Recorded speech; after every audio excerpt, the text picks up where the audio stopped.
Hello everyone, welcome back to my channel P3 Talks Perceive, Practice and Prevail। इस channel पे आपको SSB से related complete information मिलेगी। Let's get started with today's video.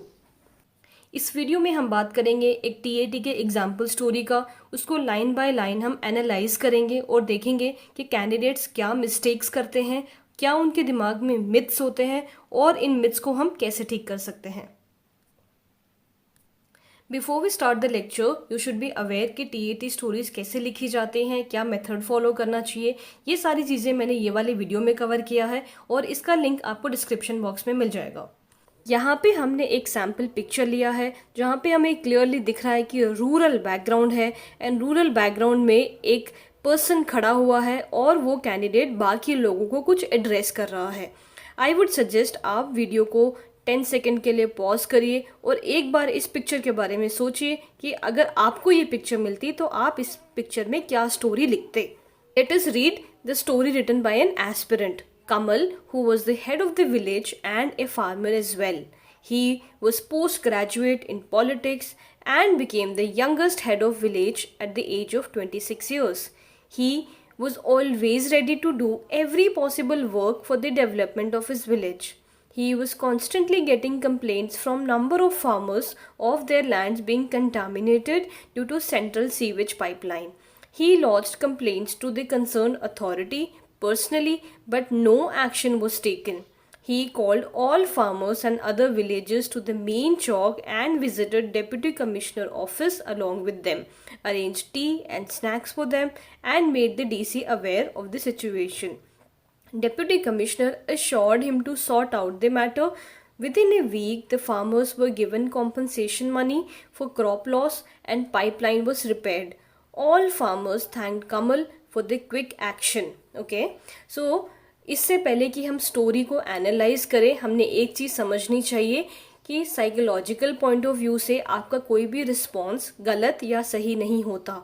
ये depend करता है कि उस पर्टिकुलर कैंडिडेट का परसेप्शन कैसा है। तो हमेशा ही एक अच्छा तरीका होगा अपनी स्टोरीज़ को लिखने का, ताकि आप अपनी ज़्यादा से ज़्यादा क्वालिटीज़ एक ही स्टोरी में दिखा पाएँ। तो there is always a better way and मैं आपको वही बेटर वे इस पर्टिकुलर वीडियो में सिखाने वाली हूँ। हम पहली दो लाइन को एनालाइज करते हैं। Kamal who was the head of the village and farmer is well, he was post graduate in politics and became the youngest head of village at the age of 26 years. अब इसमें गलती ये है कि कैंडिडेट ने 2.5 लाइन्स ले ली हैं सिर्फ हीरो के इंट्रोडक्शन देने के लिए।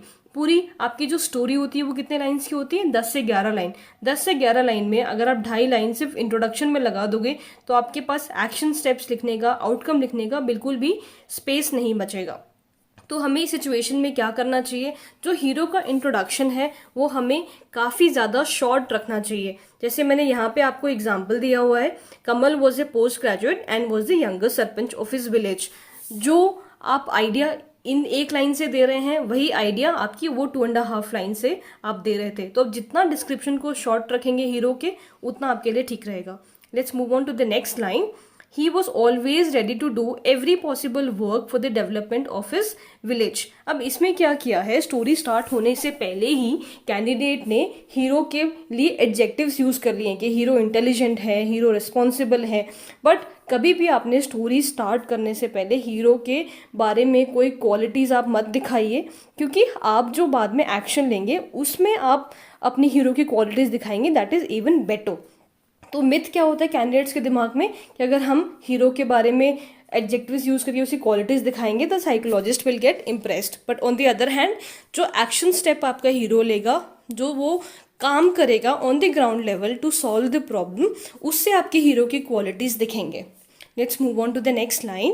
He was constantly getting complaints from number of farmers of their lands being contaminated due to central sewage pipeline. Okay, here hero ने identify कर लिया है कि problem क्या है। He lodged complaints to the concerned authority personally but no action was taken. अब इसमें गलती क्या है? इसमें गलती ये है कि जो कमल आपका हीरो आपने चूज़ किया है वो instead of doing his work, instead of doing his job, वो क्या कर रहा है? He is trying to blame others. Next line, he called all farmers and other villagers to the main chowk and visited Deputy Commissioner office along with them, arranged tea and snacks for them and made the DC aware of the situation. अब देखिए यहाँ पे क्या हो रहा है, जब एक बार बात नहीं सुनी गई, कंप्लेन नहीं सुनी गई, अब क्या करता है कमल एज ए लीडर, उन्होंने गांव वाले को इकट्ठा कर लिया और इकट्ठे करके डीसी ऑफिस जा रहे हैं। आप सोचिए, क्या ये एक प्रैक्टिकल बात है? क्या ये एक ठीक सोल्यूशन है कि जब लीडर की बात नहीं मानी गई एक बार, तो आप बाकी सारे फॉलोवर्स को इकट्ठा करके वहाँ लेके जा रहे हैं? जो विलेजर्स हैं उन्होंने ऑलरेडी वोट करके अपना लीडर चूज कर चुका है, एंड द लीडर इज कमल। तो कमल को अपने लेवल पे स्टेप्स लेने चाहिए, अपने लेवल पे एक्शन लेना चाहिए कि गांव वालों की प्रॉब्लम को कैसे सॉल्व करना है, ना कि उनको इकट्ठा करके आप लेके जा रहे हैं डीसी ऑफिस और वहां जाने के बाद क्या कर रहे हैं, T and snacks. What do you mean by T and snacks? T and snacks का यहाँ पे साइकोलॉजिस्ट कुछ भी मतलब निकाल सकता है। तो be aware whatever you write, don't try to describe the situation. या तो आप यही लिखते कि वहाँ जाके क्या बातचीत करी, कैसे उन्होंने कन्विंस करा, just writing tea and snacks, और टी एंड स्नैक्स के बाद डीसी मान जाता है। Is this practical? No, right?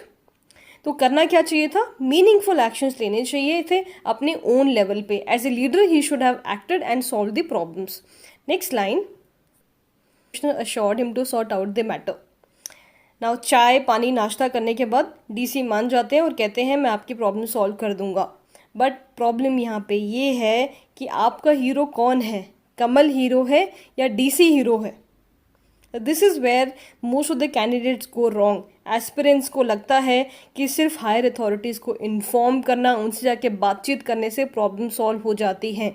अगर इतना आसान होता प्रॉब्लम्स को सॉल्व करना, तो किसी भी गांव में इंडिया के आज तक कोई प्रॉब्लम होती ही नहीं, क्योंकि सिर्फ जाके कंप्लेन करनी है और प्रॉब्लम सॉल्व हो जाएगा। तो ये जो कमल जो कैंडिडेट है, ये एक ड्रीमी दुनिया में है, एक रियलिस्टिक वर्ल्ड में नहीं है। उन्होंने अपनी ही एक दुनिया बना रखी है जहाँ पे कंप्लेन करने से प्रॉब्लम सॉल्व हो जाती है। करना क्या चाहिए था, एज ए लीडर कमल को एक्ट करना चाहिए था, कमल को इस सिचुएशन को हैंडल करना चाहिए था। Next line, within a week the farmers were given compensation money for crop loss and pipeline was repaired. All farmers thanked Kamal for the quick action. Is this practical? Again, सिर्फ जाके complain करने से उनको compensation भी मिल गया? इतने सारे farmers हैं जिनको आज तक क्रॉप इंश्योरेंस के पैसे नहीं मिले हैं, और आप बात कर रहे हैं कि सीवेज लाइन से उनका जो क्रॉप डैमेज हो गया उसका कॉम्पनसेशन मिल गया। तो आपकी लॉजिकल थिंकिंग काफ़ी ज़्यादा गलत जा रही है यहाँ पे। आप रियलिस्टिक वर्ल्ड में आके सोचिए कि इस प्रॉब्लम का सोल्यूशन क्या हो सकता था।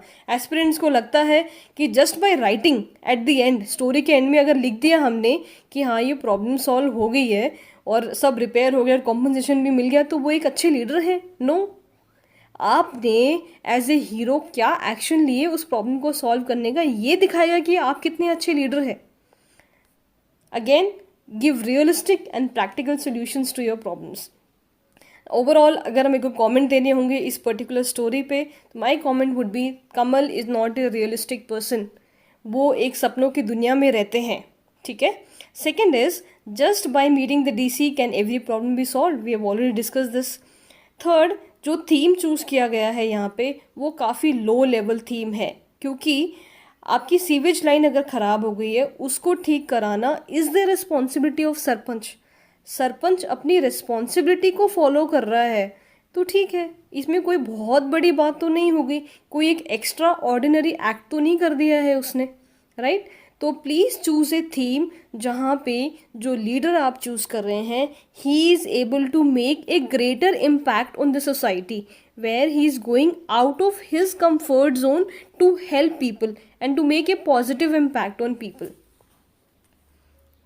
नाउ अगर आपको बेटर स्टोरीज लिखनी है, आपको हमेशा एक मेथड फॉलो करना चाहिए। आपने फर्स्ट लाइन में अपने हीरो को इंट्रोड्यूस करिए, सेकेंड 2 लाइन्स में आपकी जो भी प्रॉब्लम है, जो भी सिचुएशन है, जो भी, you should most focus on your action steps कि आप एज ए हीरो कर क्या रहे हैं। एटलीस्ट आपको 6 चीज़ें लिखनी चाहिए कि हीरो ने ये किया इस प्रॉब्लम को सॉल्व करने के लिए। जो एस्पिरेंट ने जो सैम्पल स्टोरी लिखी है उसमें Kamal as a hero, as a leader, what did he do? He just went to the DC office, चाय किया, नाश्ता किया, और उसके बाद डीसी ने कहा आपकी प्रॉब्लम सॉल्व हो जाएगी। तो एक्शन स्टेप अगर मैं पूछूं आपसे कि कितने एक्शन स्टेप हुए, तो आई वुड से जस्ट 1।